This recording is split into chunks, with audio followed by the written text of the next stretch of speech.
Hello Taurus, welcome to the Plaid Sheep Oracle.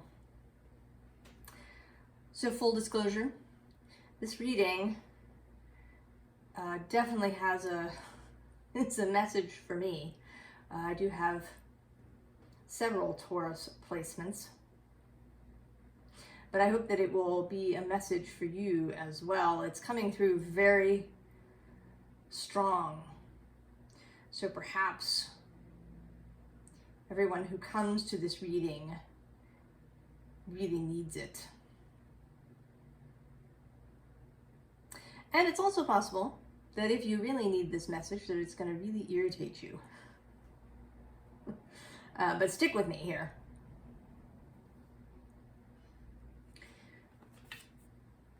We begin with this indigo milky cap. Now it says hurt all honesty, but I don't think it's about that at all. I think it's about sort of Taurus's emotional state here in this card. It's kind of a Four of Cups, but extra. Now indigo milk cap is a beautiful mushroom. I've never actually seen one in the wild. It is blue, and if you slice it open, it will let out this indigo latex milky liquid. Apparently, if you choose to cook it with eggs, you'll end up with green eggs. Can actually have green eggs and ham. So it's a mushroom for all the senses, really. And it's kind of luxurious, this indigo color. I've been finding over the last days this desire for really saturated colors.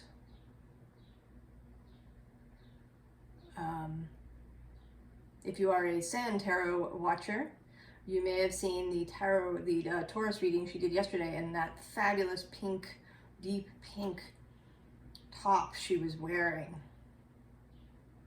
I found that really satisfying in this moment.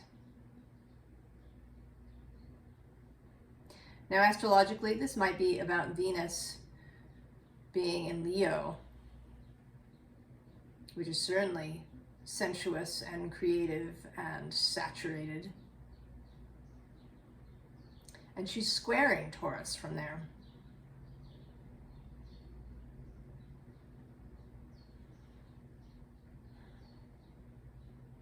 So here Taurus is looking melancholic, perhaps bored, despondent, maybe, in spite of this indigo in the space. And the other card is the joy of right now. That might be irritating, yeah, isn't it? Be in the present moment. Feel joy right now.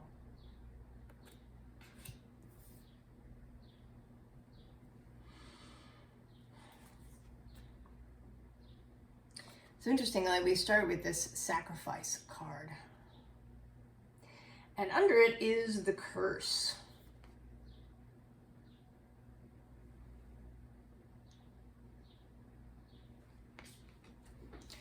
So sacrificing the curse.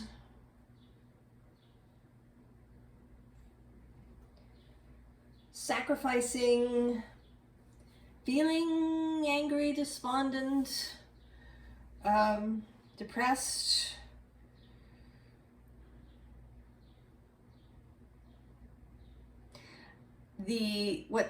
what sort of prompted my need for this reading. Well, there were a number of things, but some of it was the current conditions here. I live on the east coast of the U.S., And we have been having all of these smoky conditions. There's so many fires burning in Canada. And I can't imagine how it is for them right near the fires. But the smoke is traveling down through our space, and some of it is actually making its way across the Atlantic to Europe.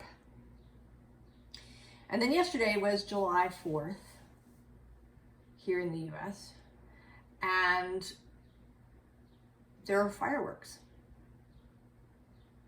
So many fireworks that the air quality condition this morning is really bad. I mean, in some places in the city, it's reached hazardous levels. And I found that really irritating. Like, we did it to ourselves.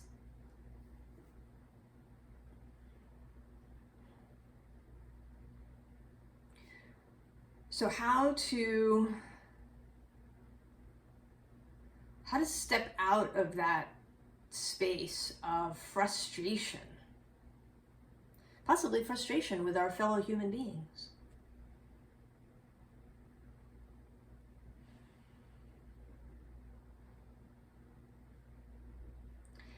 And part of it seems to be, or the first step is to sacrifice this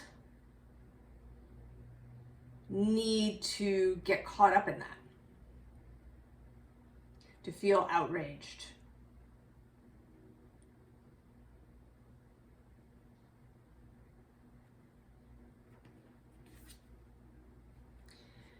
And then we have the circle,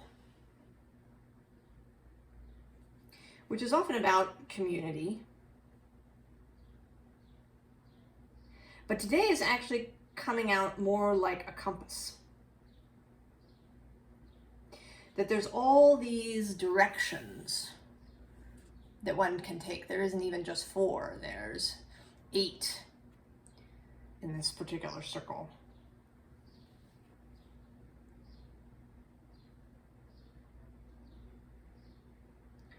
One can choose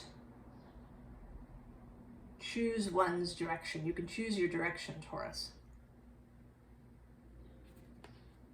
Which way do you go?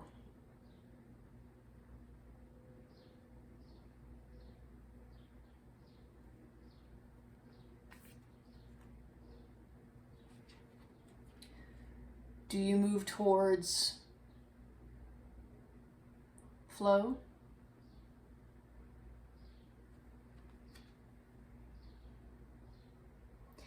And the annoying thing about all of this is that you have to stay there. I mean, kind of in this more flowing space more of the time.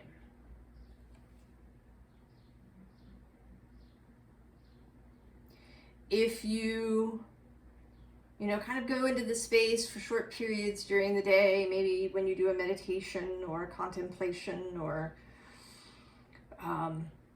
while you're cooking dinner, it's not enough.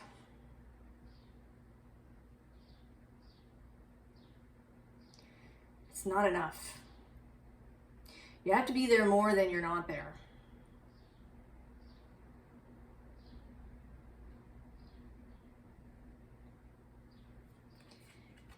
Be in flow more than out of flow. And I think that this is just practice. Continually making that choice.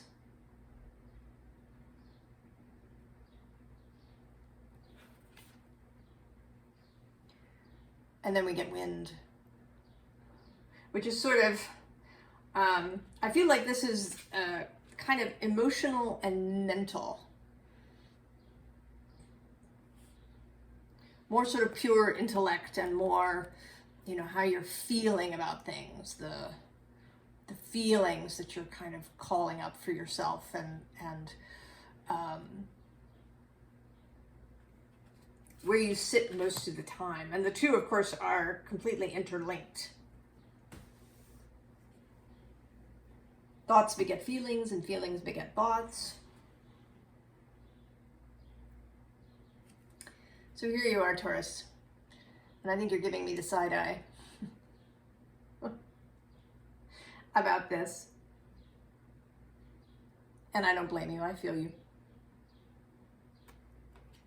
But interestingly, while you're giving me this side eye, I don't know if you can see in close up that he's sort of looking off in this direction. He's looking at this sort of clarity that's underneath, that's below him in the pile. So this idea of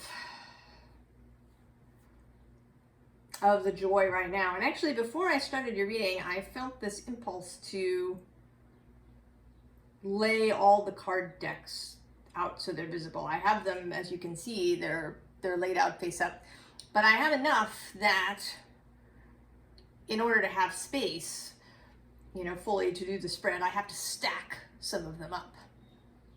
You can see here, there's a stack. And I was inspired to lay them all out so that I could see them all.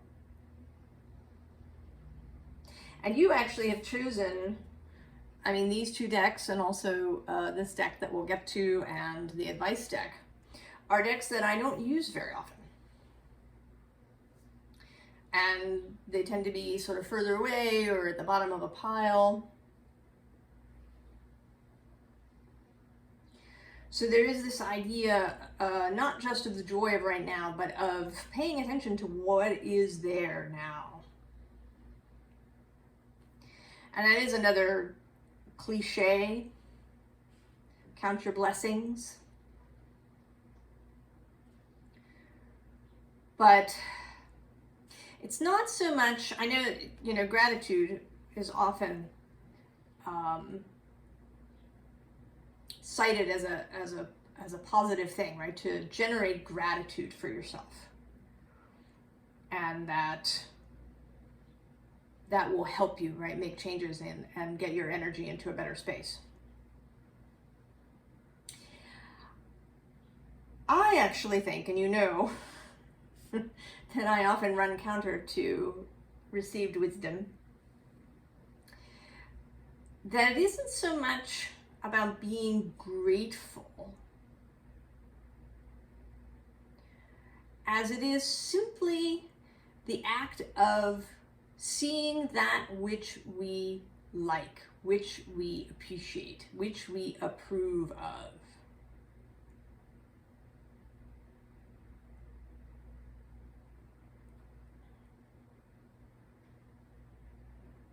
Because actually, I don't know if the energy is one of, you know, sort of thankfulness, as it is one of exuberance and appreciation.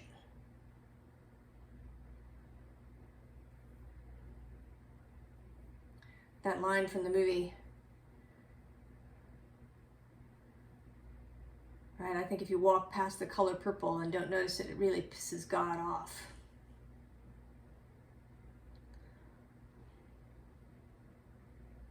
That it's about appreciation and about spending more time thinking about those things that feel good than thinking about things that make you feel bad.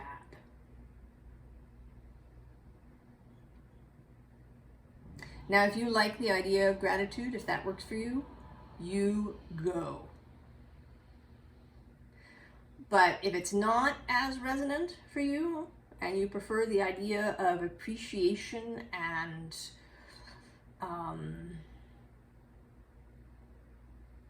just love of things, you know, that you just love to stick your face in a bunch of fragrant roses, that you just love to see the white fluffy clouds, that you love to taste fresh baked bread or fresh brewed coffee.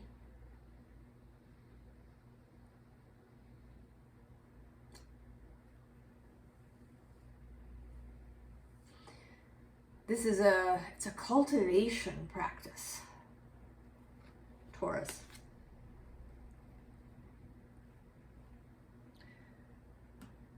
Death, yeah. The necessity.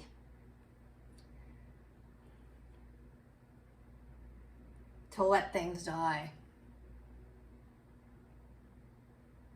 You know, this morning I made the mistake of reading some of a comment section on an article about the whole fireworks air quality business.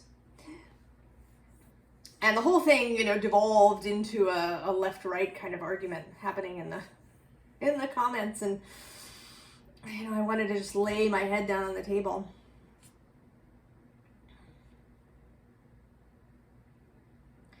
Can I and can you, in similar circumstances, either A, not go read the comments,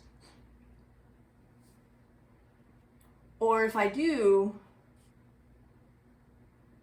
to not let my mind go to that place. To let that die.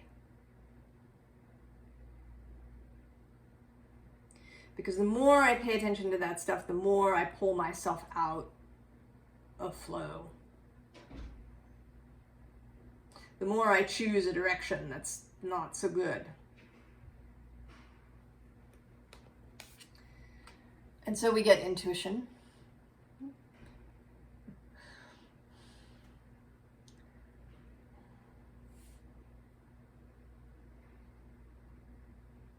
What feels right to do? Right, I knew I shouldn't go read that article and read those comments.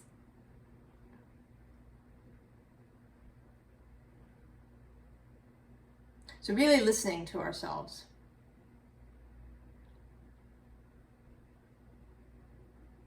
To make choices that keep us in flow more often, so that we don't end up in this melancholic state. Because we're so interconnected with our fellow human beings and the rest of the world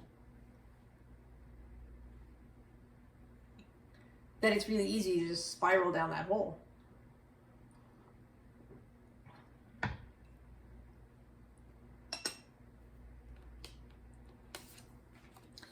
Then we have nurture, Queen of Pentacles. Find a spot where you can see her. And I don't think this is so much about gestation as it is about this word nurture. Nurturing not just yourself and your body, but nurturing this state of flow. Nurturing joy.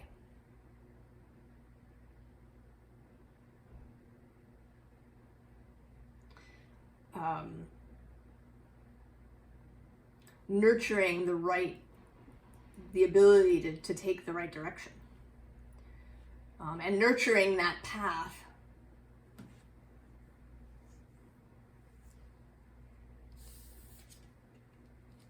And that does lead to this Ace of Pentacles, this new physical reality.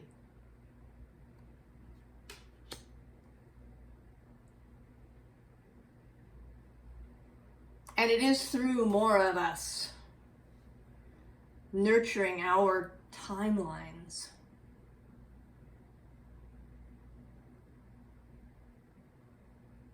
Right? I think that the more of us that have gorgeous timelines, the more and more people will. Because we are connected. And, right, so fulfillment. The Nine of Cups.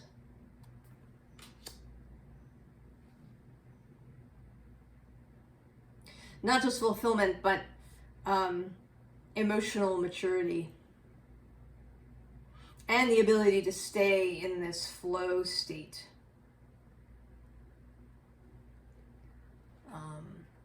right? To keep these cups flowing.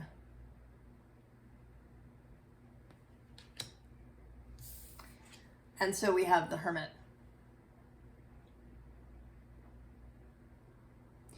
Maintaining your own light. That's a repeated thread here.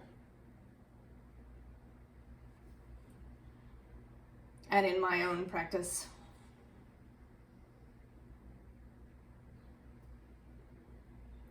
And follow your direction, your light. That may be another sacrifice.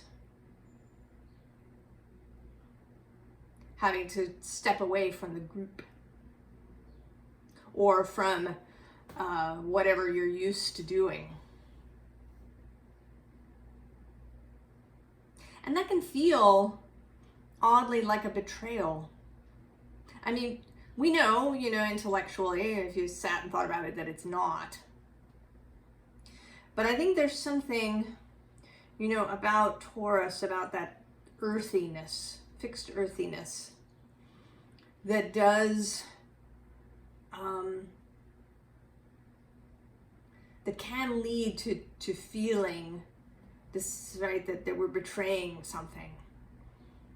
Taurus, one of the words for Taurus is loyalty.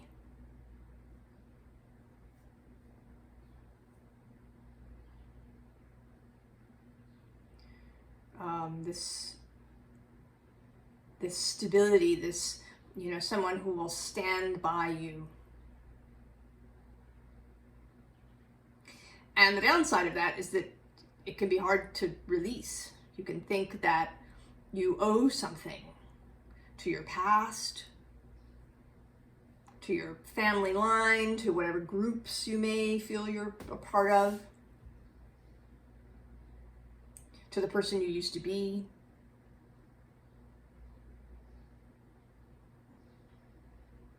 So that is another sacrifice. Now, for the difficulties, extra difficulties, we have this Vampire Hunger card. And there can be a couple of reasons for hunger. One can be deprivation. And Libra's reading yesterday was a bit about that. About never allowing oneself to be sated, to have enough, to receive and take in enough. But you can also go hungry if either what you're eating is not nutritious, or if your body isn't receiving the nutrition.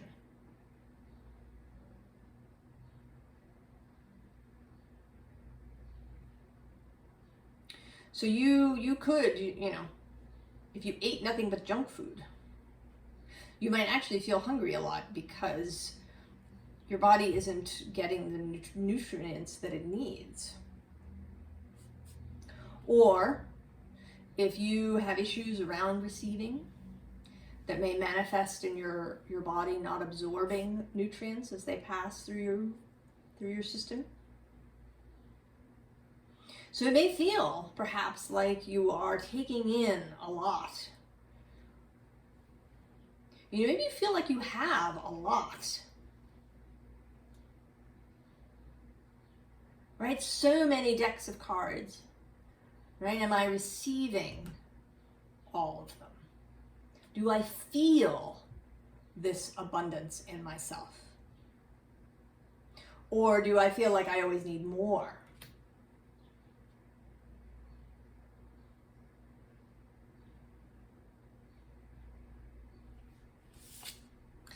And then we have the Fetch, which is a kind of doppelganger energy. The Fetch is sort of an evil metaphysical twin that may show up and replace you. So it's something that is false. It's a false image.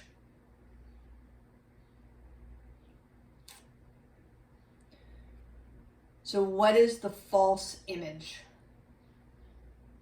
that you are seeing, Taurus?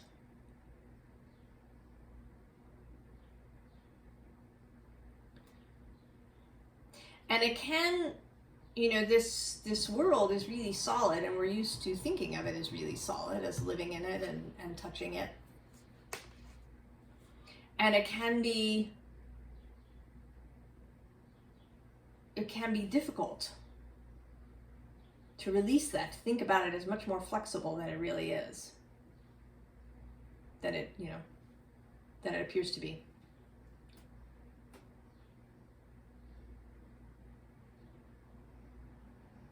So knowing when you have run into a false image, either of yourself or of other people and events, because that can cause more of this spiraling. But then we have Cerberus, guardian. And we all have one. You know, we tend to think of our inner self as this sort of, you know, being made out of white light. But we've got an inner Cerberus too.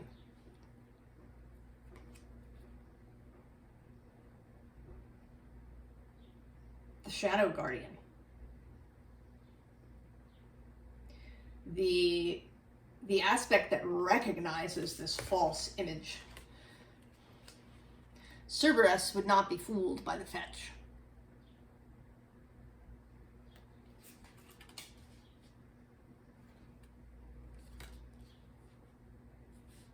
And that inner guardian is there at your disposal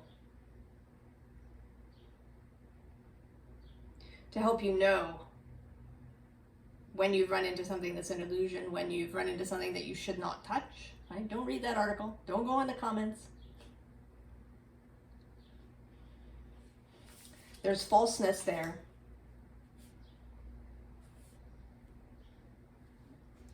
Now, when I was laying the cards out, a card got stuck to this Queen of Cups and came out underneath her.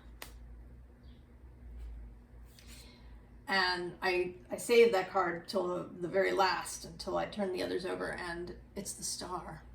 Oop.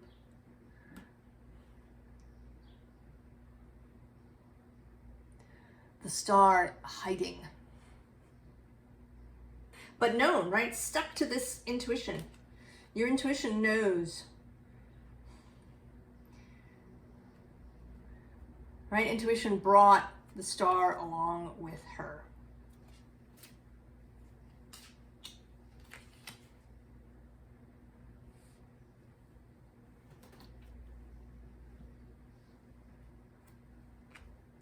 And interestingly, we have, considering my experience this morning, there we go, we have this oxygen card.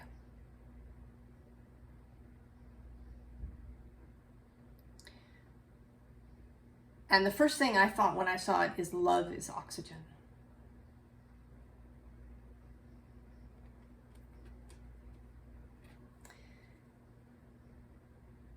You know, and the symbol for oxygen is just O, the circle.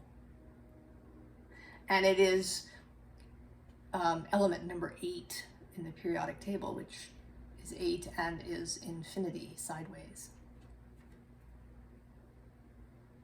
I love this card. It's one of my favorites in the deck. This burning internal flame.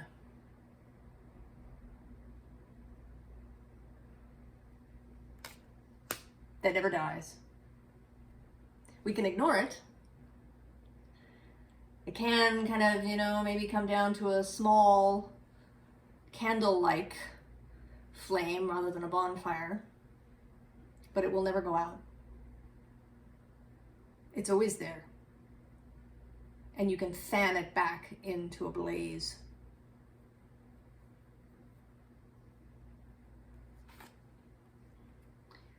So here we have silicon, and this is again you, I think, right? You've got your hand on this gold ball, but you're not looking at it.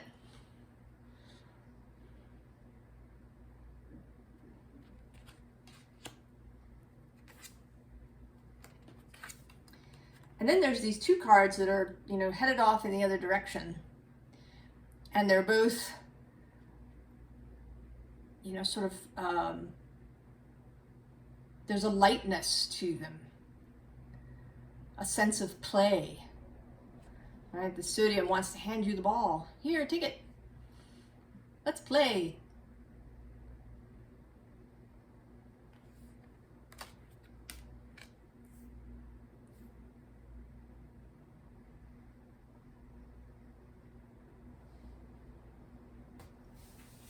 Advice.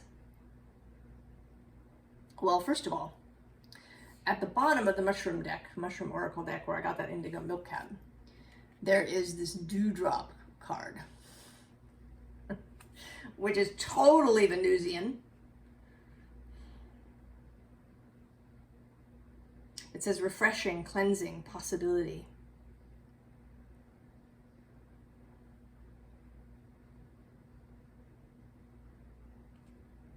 Some folks wash their face with dew to help stay youthful.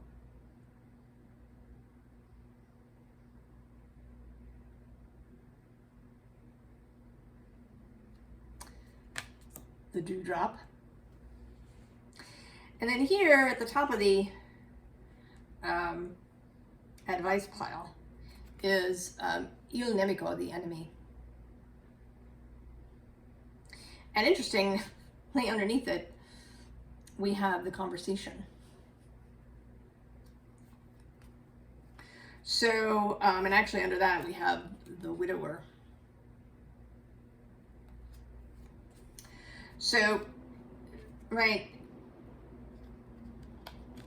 the enemy being focusing on those things that are upsetting,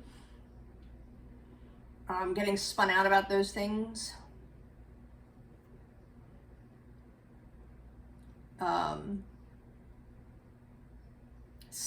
also seeing other people as the enemy.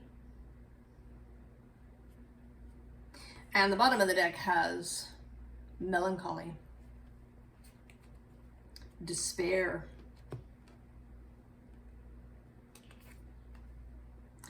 and then we have the sick person.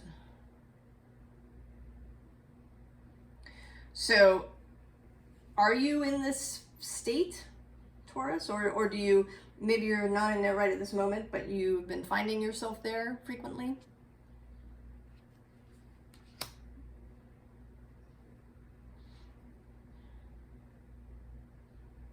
How can you direct your thoughts?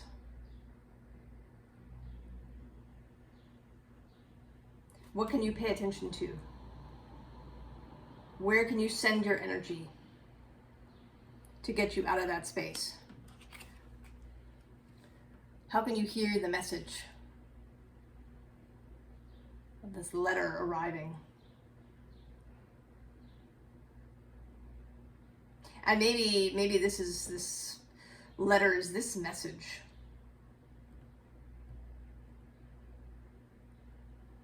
Can you accept it?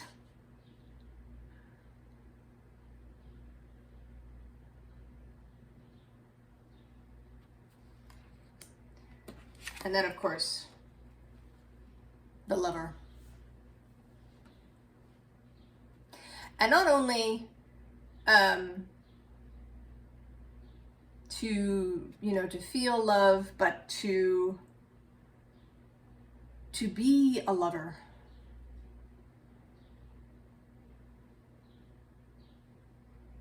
To be a lover to the world.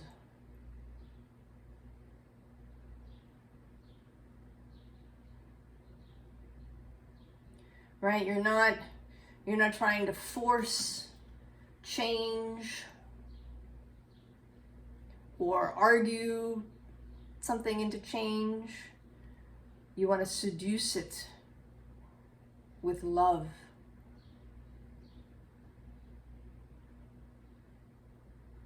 Yourself, your life.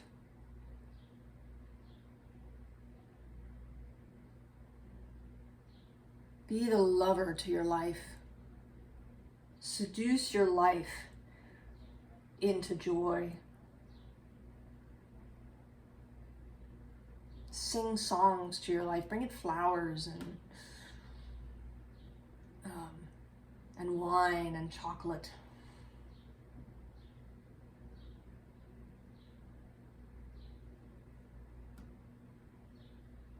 Sing for your life. And for life in general.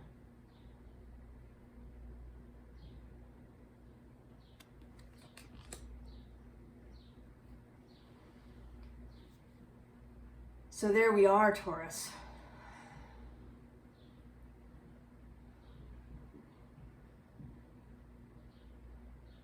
I hope that I can receive this message. And I hope that you will receive it as well.